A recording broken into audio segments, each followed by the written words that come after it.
My name is Albert Piro. I've got a lifetime of restaurant experience, including 18 years of bartending, designing cocktails, consulting on bar menus, and competing in cocktail competitions. I've set out to challenge the best mixologists in the world to the ultimate bartending battle.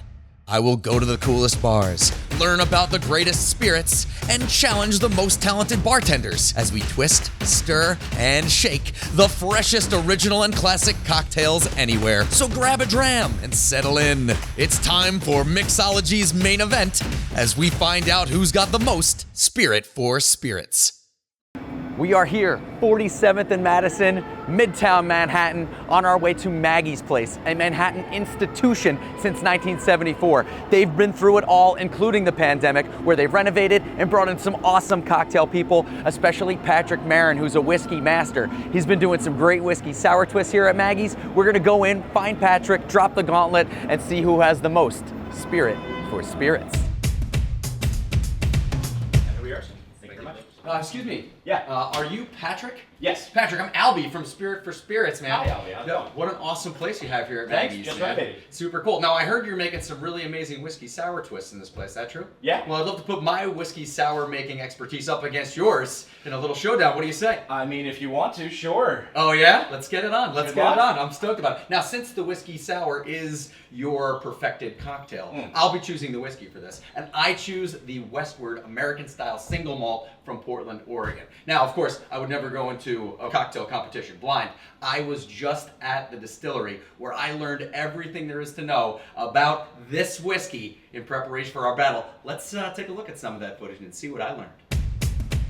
We are here in Portland, Oregon at the Westward Whiskey Distillery, home of America's highest rated American single malt, the Westward American Single Malt Whiskey. I can't wait to meet with Jordan Felix, who is the distillery ambassador. He's gonna walk us through this facility, tell us about what all those words mean, about the awards they've won, and what makes this whiskey interesting, special, fun, and different as we prepare for our whiskey sour showdown. How you doing? Awesome. Good to see you. Thanks so much for having us. Yeah, absolutely. So much for having us. Jordan Welcome Felix, forward. everybody. This is the distillery ambassador. I just went through so many words about the things that you do here, American single malts and single malt whiskeys and the whole thing. I can't wait to find out what all that means and what makes it so interesting and special and cool. Well, welcome to Portland. It's an absolute honor to have you here, and we're pleased to open up our facility here and show you everything that we have.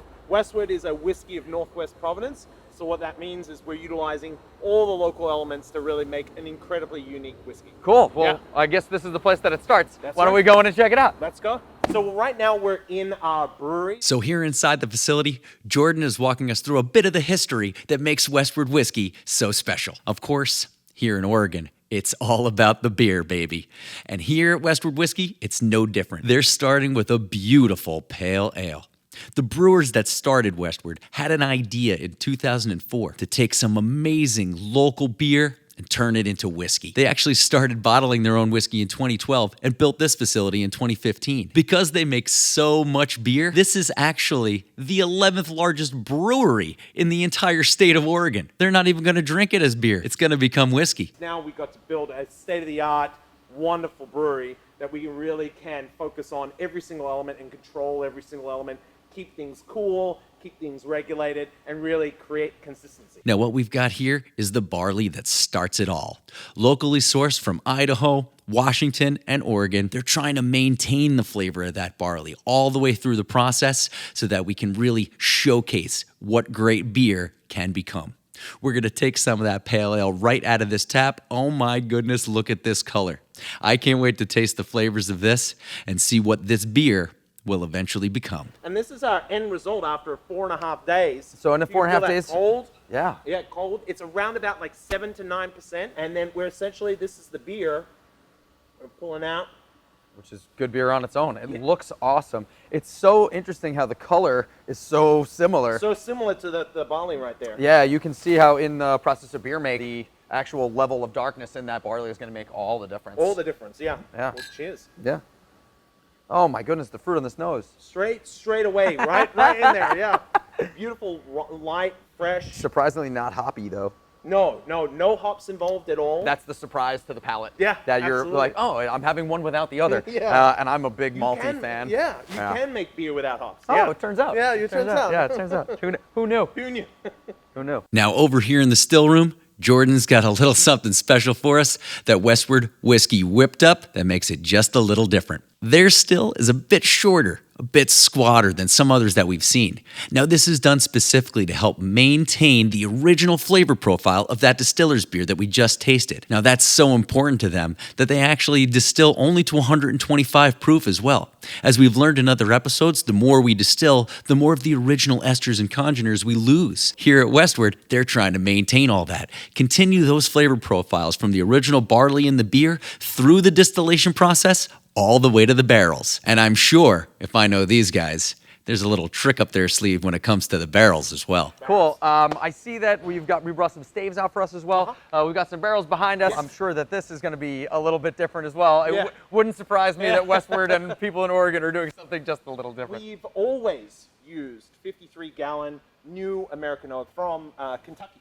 So this is from Calvin Cooperage. We get these in, they're shipped in, and then the only things that we do here is maybe tighten the heads a little bit. So we'll come along with a clink and we'll just essentially tighten the rings. And that's pretty much it. Maybe put a little bit of water on the top of the head, sort of tighten the ligning, swell the ligning, and then bring it back in and then drill a hole, because we do top fill versus say Not on the side side. fill. Yeah. One of the big elements of what Westwood American Single Malt is that we age to taste.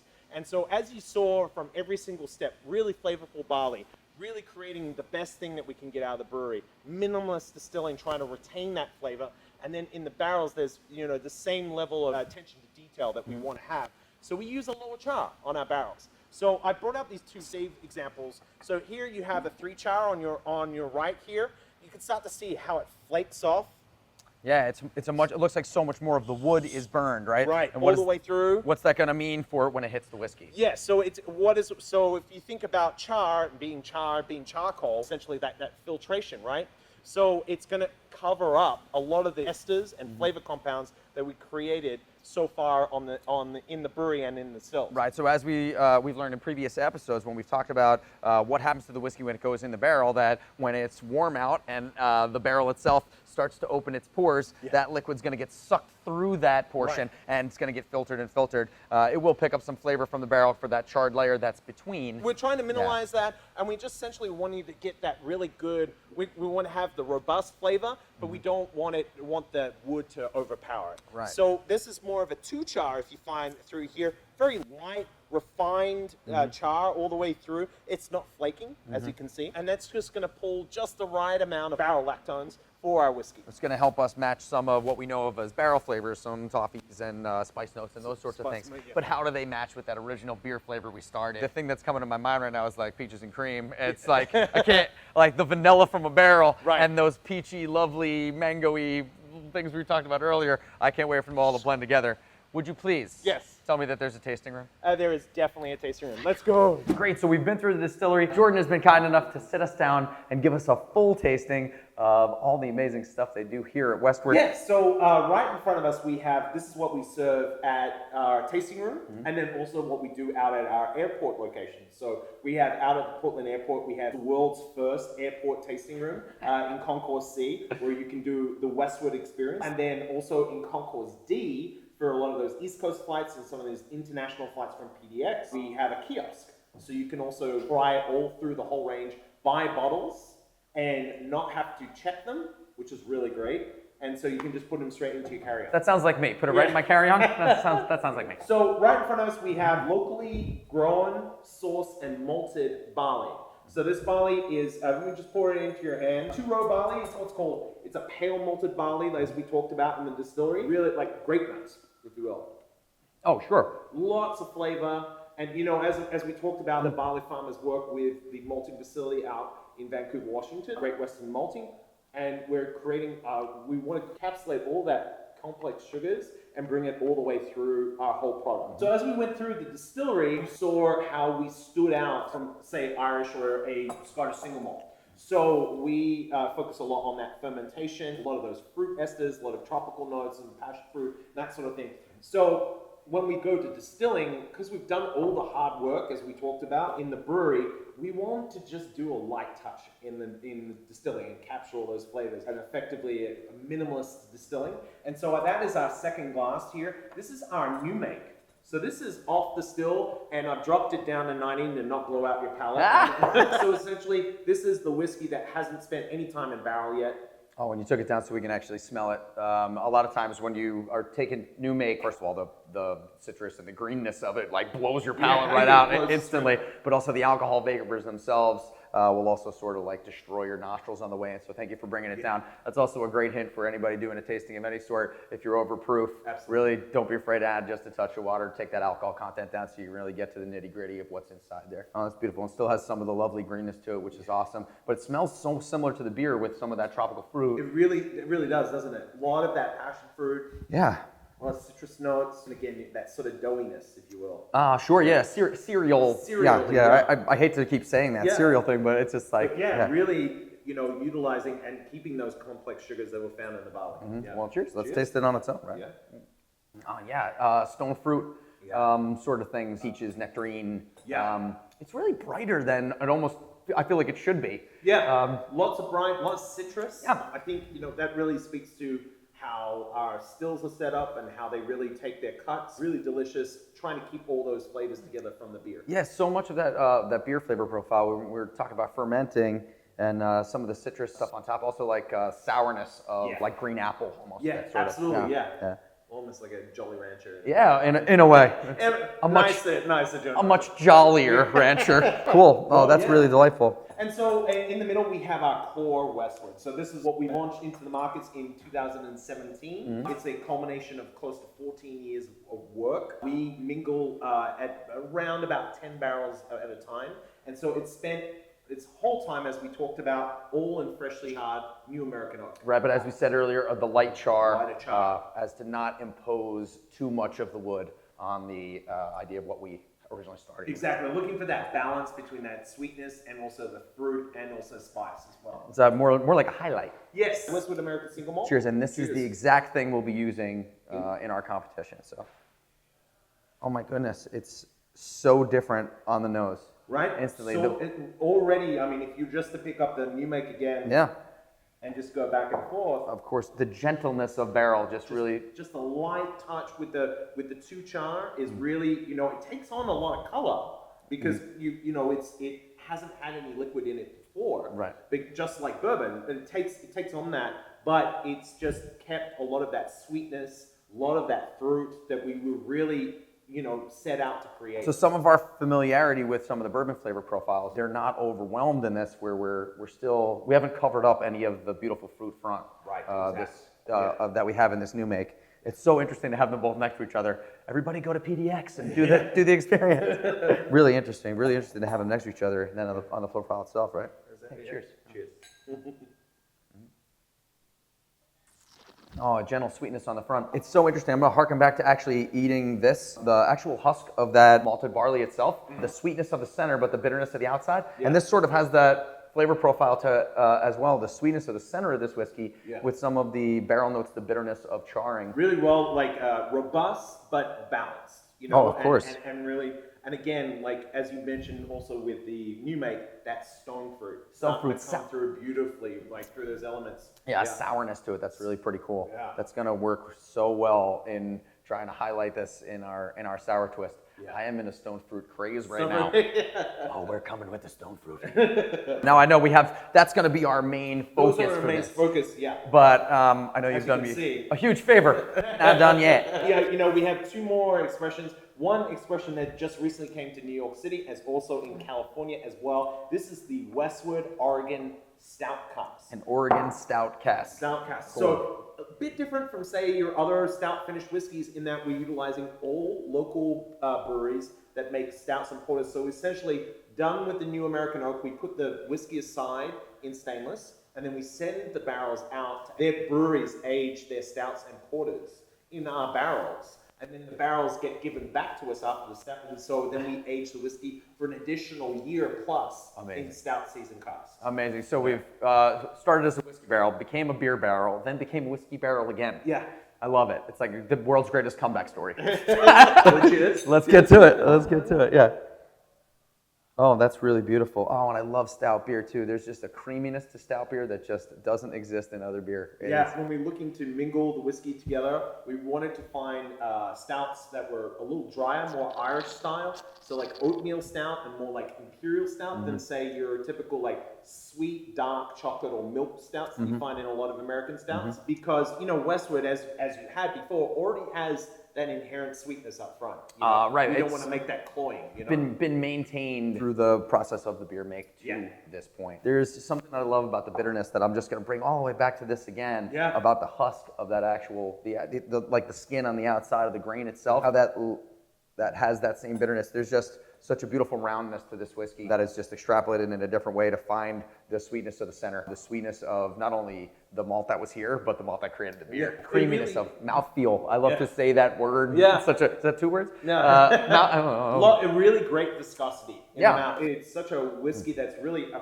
product of the Northwest. There's such wonderful, ample things up here: beer, wine, fruits, grain, all that stuff. We're just tapping into every single thing. It's just a shame that there's so few breweries out here for you to choose from. Yeah, so little. That's amazing. What an amazing pair. And so Oregon to find somebody local to pair with. Yeah. Just like, hey, we're doing this thing. Do you want to be part of it? Yeah, let's do it. And what's the last guy that you have So for the us? last guy, you know, I saved the strongest for the last. This is Westwood American Single Malt Cask Strength. We've got this at 125 proof. It showed incredibly well in California market as well as here in Oregon. It is simply the core that we're going to be using for the whiskey sours, uncut. So it's, you know, we haven't cut it with any deionized water or anything. It's simply just out at 125. Before we brought it down to bottling proof.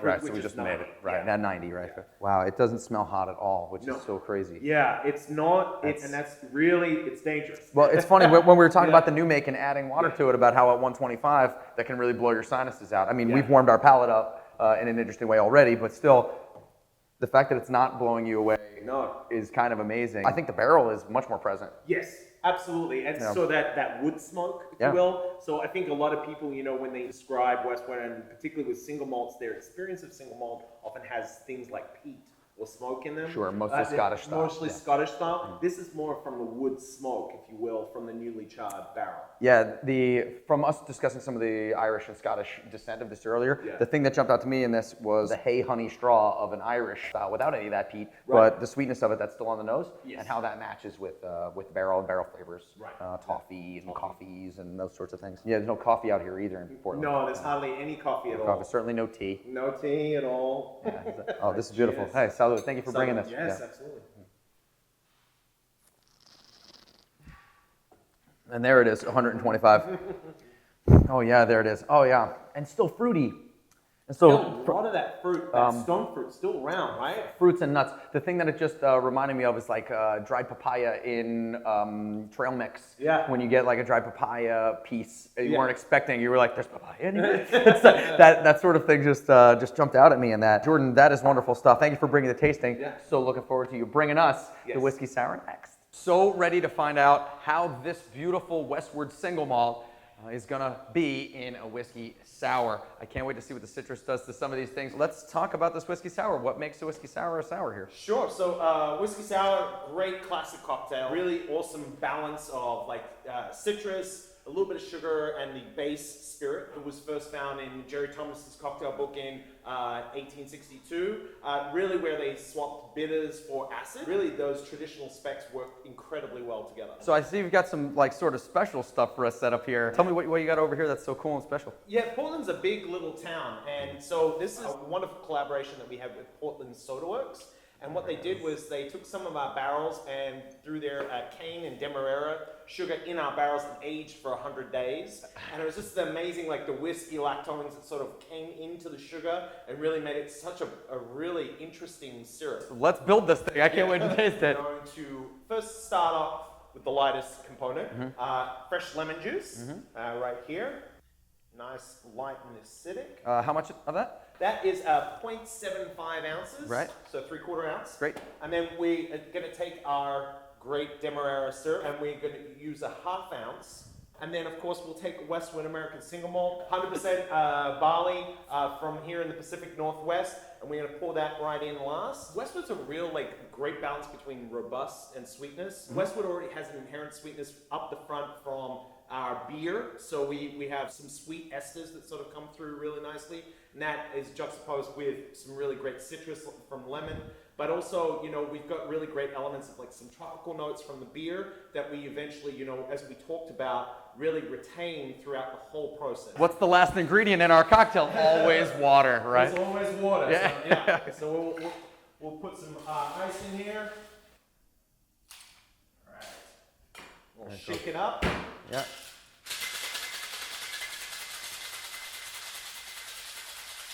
Shaker That's how smile. you do it out in New York, right? Yeah. You gotta furrow your brow when you do it in New York. Right, attaboy, Jerry. There we go. Okay. Cool. Of course, double strain. Yeah. And what a beautiful, beautiful top that creates. Oh, I can smell it already. There's already little bits of vanilla coming through. Yeah, almost like mango-y, tropical. Yeah. Pretty cool stuff. Malt whiskey's, often not thought of in whiskey sours, and I don't know why. It's going to be absolutely perfect for such a great, simple, straightforward cocktail. And this is our whiskey sour, and we'll just garnish it with a nice, juicy cherry as well. Oh, nice Luxardo cherry, gorgeous. I can already smell mango, papaya, pineapple-y goodness. Those two things mingling together. I can't wait to get in here. Yeah. May I? I think it's time. I feel like it's time. Oh, and there it is, right on the nose. But still the fermentation of the barley, that light citrus from that as well. It's the same one in cereal notes. That citrus elements, delicious. Yeah, that beer still comes through even in this, that beer flavor profile. Some of the ideas of fermentation, the grainy cereal notes, really pretty interesting too. Oh my goodness. And then still on the palate as well. It's like breakfast cereal with citrus added. Yeah. It's like the most delightful Cheerios ever. That's it. That's my breakfast from now on, whiskey sours here in Portland. Jordan, thank you so much. I think I am completely prepared for our whiskey sour showdown. Thank you so much for today. Thank you. I can't wait to take all the things I've learned about Westward and really take it to them. Cheers. Let's go get them. Yeah. Cheers. Awesome. Welcome back from Westward Distillery, Portland, Oregon. Now, that was a really long flight for us. It only took us about 2.5 years to get back to this point right here. Maybe you remember we got a little interrupted in the middle there with a global pandemic. The first thing you'll notice is that in that time, new labeling, new bottling, a really great job done by Westward. Thanks for sticking with us through the last 2.5 years. We appreciate you. We love you. Patrick, thanks for sticking with us through that 2.5 year break as well. Absolutely. I was tired from the whole thing. Waiting with bated breath. We've got everything we need except for one thing. We need some judges for this event. So who better to judge than the people who have to drink these fine drinks? Will you fine folks here sitting at the bar be our judges for this little cocktail off? Yeah! Awesome. Now we are ready to go, Patrick. Cool. I can't wait. I can't wait to see what you do over here. This is going to be really great stuff. Thanks to Westward. I'm ready. Patrick, are you ready? Whenever you're ready. Would you guys please count it down with me in 3, 2, 1. Let's get it on. Here we go. Here we go. Now, I hope nobody has any food allergies because we're doing a whole lot of stuff here with food. I think this drink is going to be excellent. Ooh. Yeah, I know. That was Just remember this when it's time to run points, guys. Not a good yolk. No, seriously. It's awful no yolk around. Cool. I'm starting an egg white sour, so I see you're doing the same. So we're gonna really cream up this place. I'm really stoked. You keep talking, you're not going to get this cocktail finished. Oh, my time. Magic of editing. We'll be fine. We'll be fine. Cool. Whoop. Now, I got some really good ideas out there, Patrick. So I know I was really well prepared for this. I don't know about you. Yeah. He's one of those guys like my other friend who can't talk and make drinks at the same time. Woo!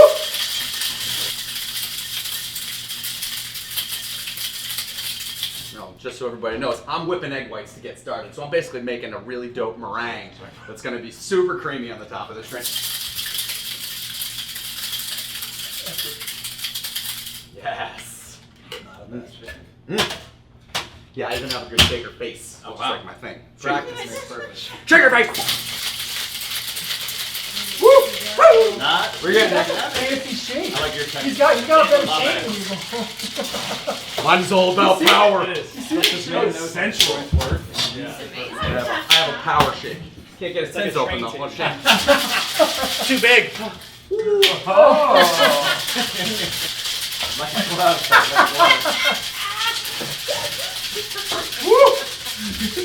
Woo! Now that's how you do that. It's like a ruse. Oh, dang.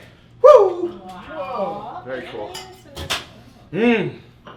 Don't mind going here. Magic of theater. I have some really cool bar tools, by the way. Thanks to Bull in China for the dope gear. Woo! They're not going to save you. I'm still going to win. I don't know, we got a double strain going over here. That's right.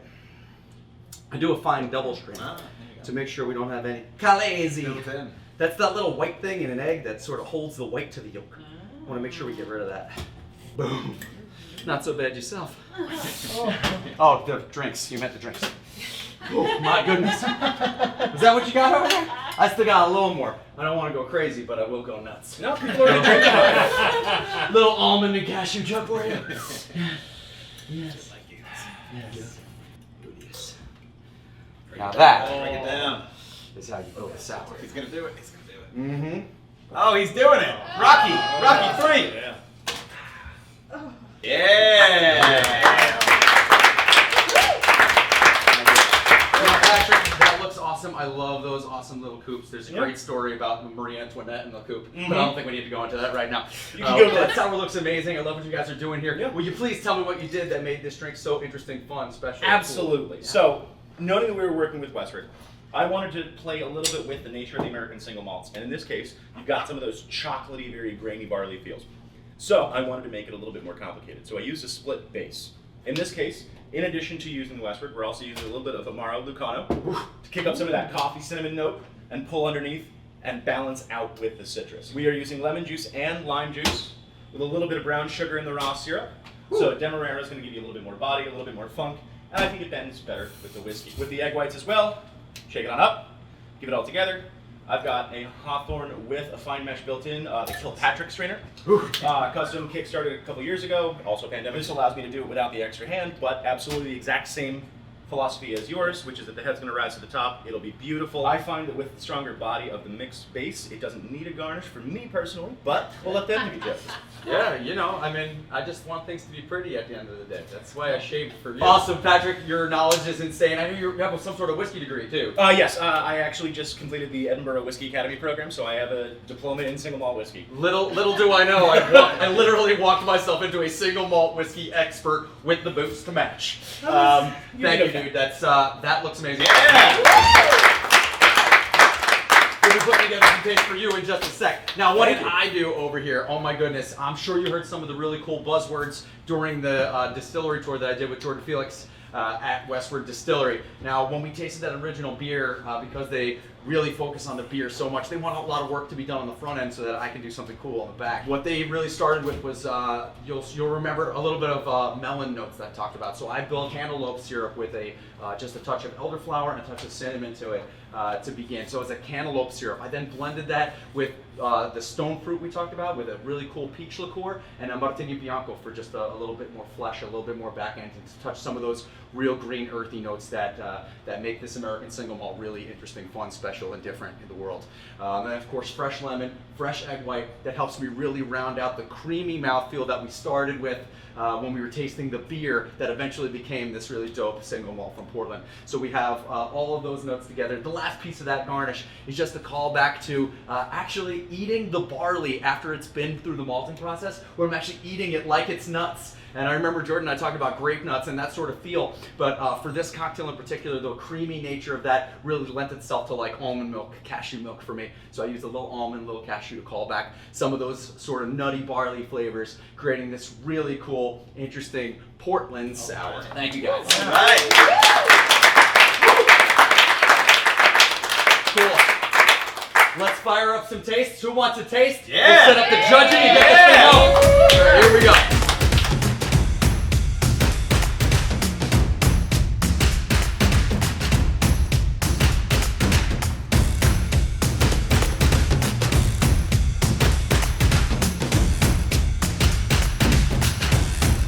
Cool, thank you guys so much. Here we are. Oh my God, one of the tightest races that we've ever had. I've been doing cocktail competitions a long time. It literally came down to one vote. I can't believe I put my vote in this man's cup.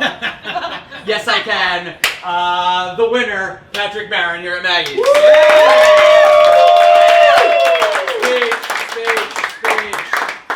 I want to thank all of the bartenders who handed out the wrong sour to get me where I am today. If it weren't for you and your extra garnish, they wouldn't have been drinking for an even longer stretch of time. No, thank you guys so much for doing this with us. We appreciate it. Thank you for challenging me. Oh, awesome. And I mean, if you want to lose again, oh jeez. I know a guy who makes really nice Manhattans. Whoa, whoa, whoa! Manhattans are like my cocktail. That's my lady's favorite cocktail. I'm pretty sure I can destroy. Where in Manhattan am I going? Huntington, Long Island. I gotta go to Long Island and make Manhattans? It's a bar called The Last Word. The Last Word. I believe the gentleman's name is Jeffrey Alvarado. Jeffrey Alvarado at The Last Word. I guess that puts him on notice. Thank you guys. Thanks for having me. Thanks for having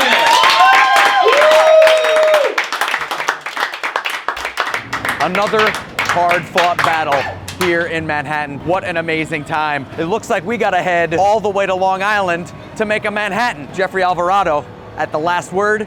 You're next on the list. But that's next time on Spirit for Spirits.